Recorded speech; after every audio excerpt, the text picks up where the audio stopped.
someone's watching this and they have a thing something they want to change, and it's not sticking, then maybe it's the environment. Maybe you could check about your habits, but maybe it's your beliefs and your values. Some people will not get themselves to read every day because they don't value reading every single day, right? Some people won't, let's say the behavior they want to change is, we did a podcast on how to remember names.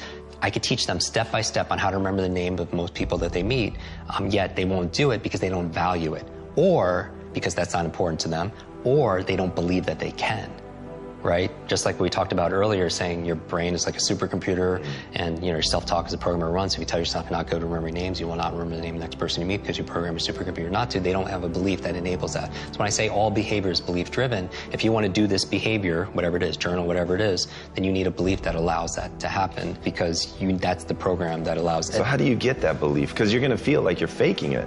Right. That's where most people stop, right? They think, okay, I get it, I hear what Jim is saying, that if I am able to shift my belief, then I can get a different behavior, but I don't believe it, so now I'm just sort of faking it. How do you help people overcome that? Right, and so so some people approach it like, this quote where they fake it till they make it, right?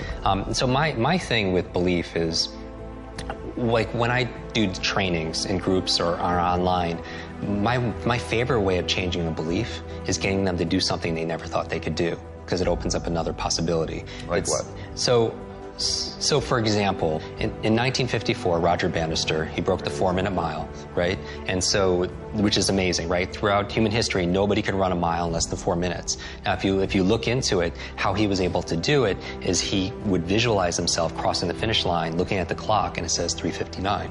Because he knew that success is an inside-out process. That first it had to happen in here in order for it to happen out there, right? Dr. Wayne Dyer has this famous phrase where it's not, oh, I'll believe it when I see it.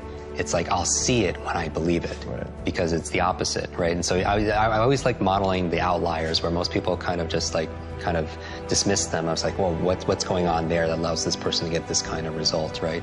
And so with Roger Bannister, he saw it in here, be able to produce it outside, just like any innovator or inventor or writer or any creator, right? But what was interesting is, after that, what happened? Nobody could do it from the beginning of humanity. All of a sudden, one person does it. What happens after that?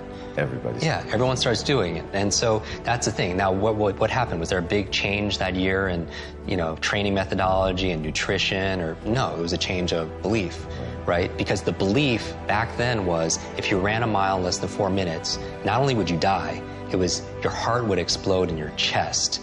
And think about, that would, and I'm a runner, right? That would keep me not just running, that wouldn't keep me from running a 4 minutes, that would keep me from running, period. Right? And so my thing is that was a change of a reference. That shook up a belief. So my goal with people when it comes to learning is get themselves to do something they never thought they could do. And then it opens up another possibility. It literally opens up their nervous system for something, what else could be possible. When I grew up, we didn't have we had no money, right? I had no education because I was very learning challenged. I didn't know anybody, right? So I feel like it's not, when people that's where they'll go though. When there's a stopgap between where they are and where they want to be, they'll say, oh, I don't have the money, or I don't have the education, or I don't have the intelligence, I don't have the network, or anything else like that. And what you know, as for all incredible success you've had and the value you've created for the world, is that it's not about resources, right? Because we know a lot of people who didn't have any resources that were able to impact the world.